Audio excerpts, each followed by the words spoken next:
Thanks so much, Suna. I think just building on Beate's comments, appreciation to our hosts and our speakers today. And just to introduce my agency, so I work for UNFPA, which is the United Nations Population Fund.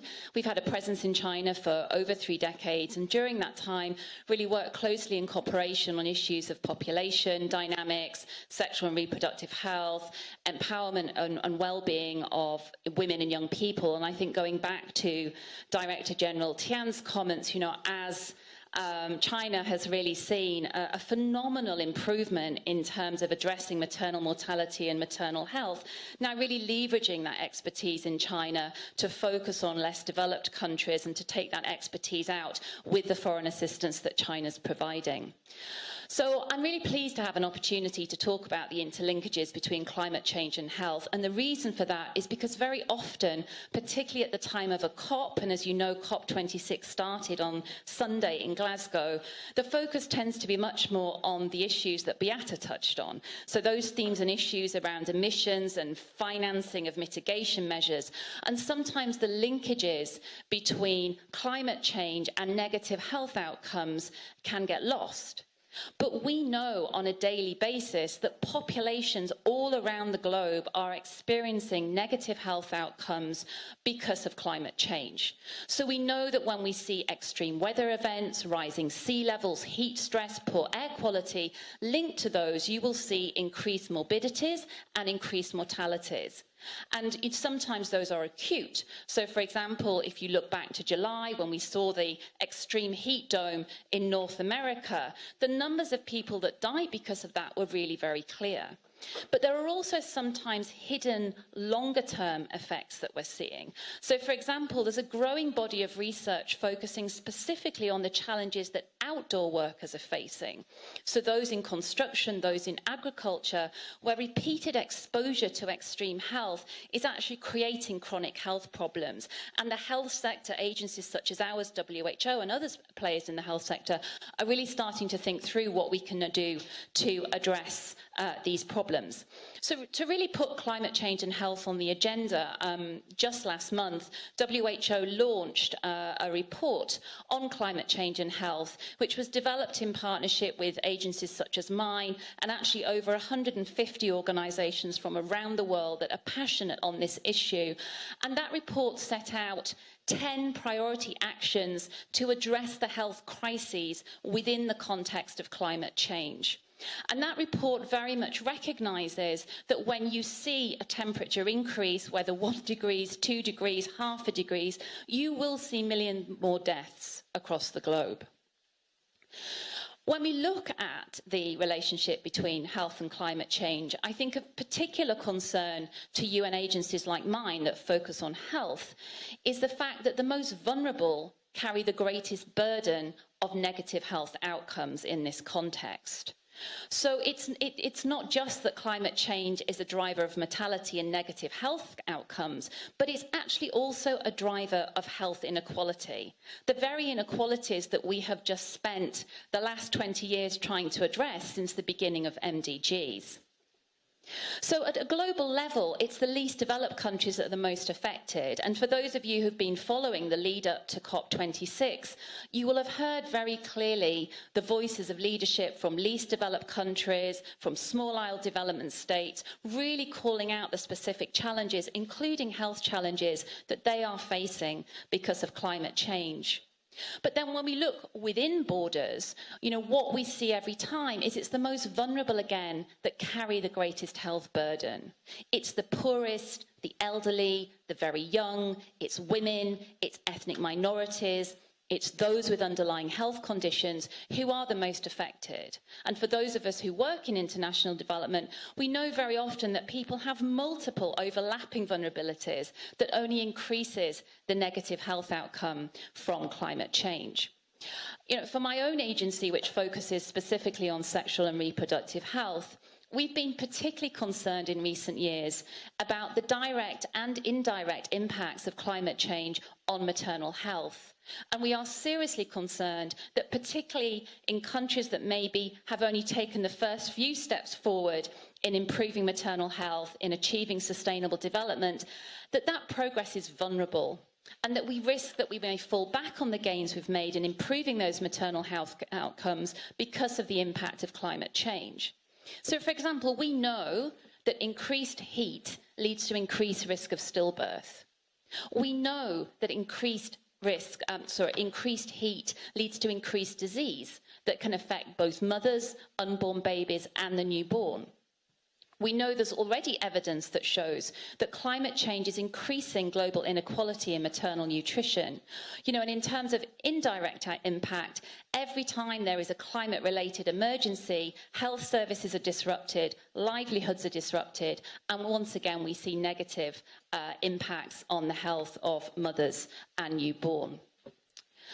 So, to my third point, and I think this builds on nicely from what Beata mentioned, because the impact of climate change on health currently puts a huge financial burden on countries. Investing in climate mitigation and adaptation measures contributes to the health of a society on the flip side of that. But when we look at the economic imperative, so, the negative health outcomes, as I say, put a huge financial burden. And there are a number of calculations that are done every year to calculate this. But I mean, just to quote one figure at you this year, a report came out suggesting that the annual health cost in the United States alone of climate change is close to $820 billion. Now, regardless of whether you want to argue the calculation that sits behind that number, what we know is the financial impact is great.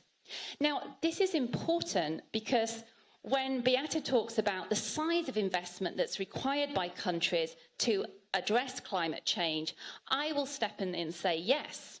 But the return on investment you will see in terms of reducing the cost of negative health outcomes is incredibly significant.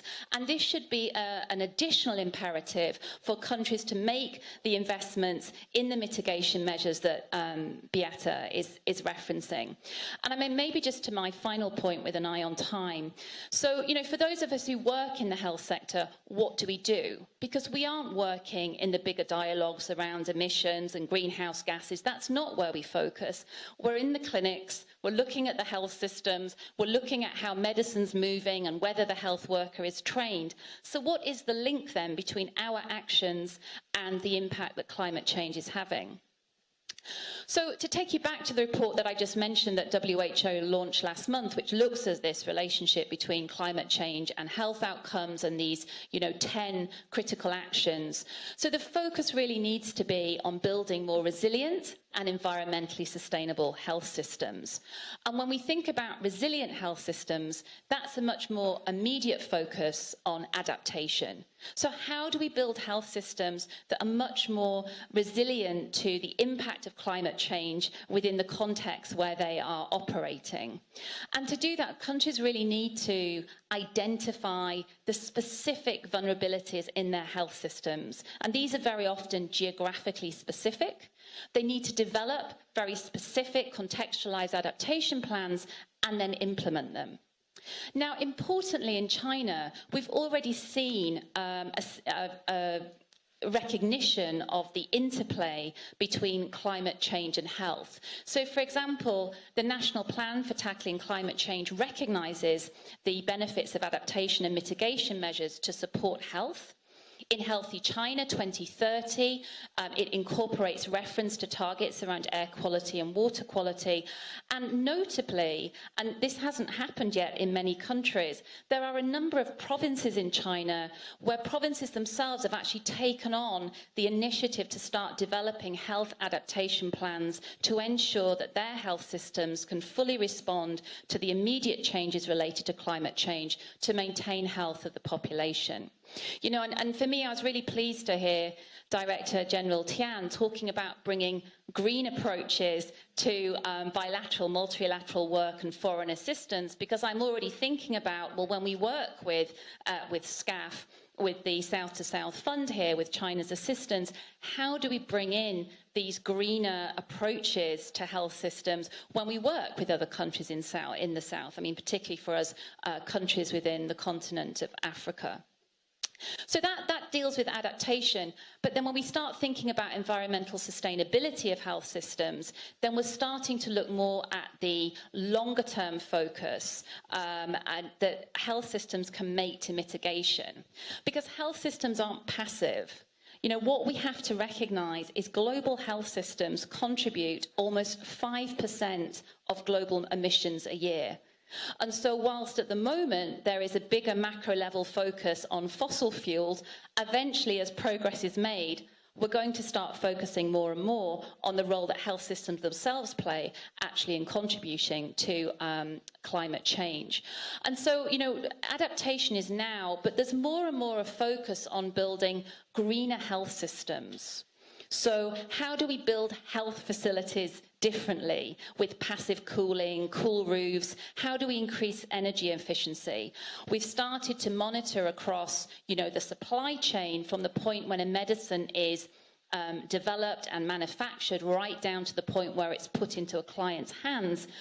Where are the particular contributions along that supply chain to emissions, and what can we do to address those now to make these processes greener? And I could talk about this issue. As you can see, I'm incredibly passionate about health and climate change, and I'm going to stop there to allow other speakers to speak. This was Thank absolutely, you. yes,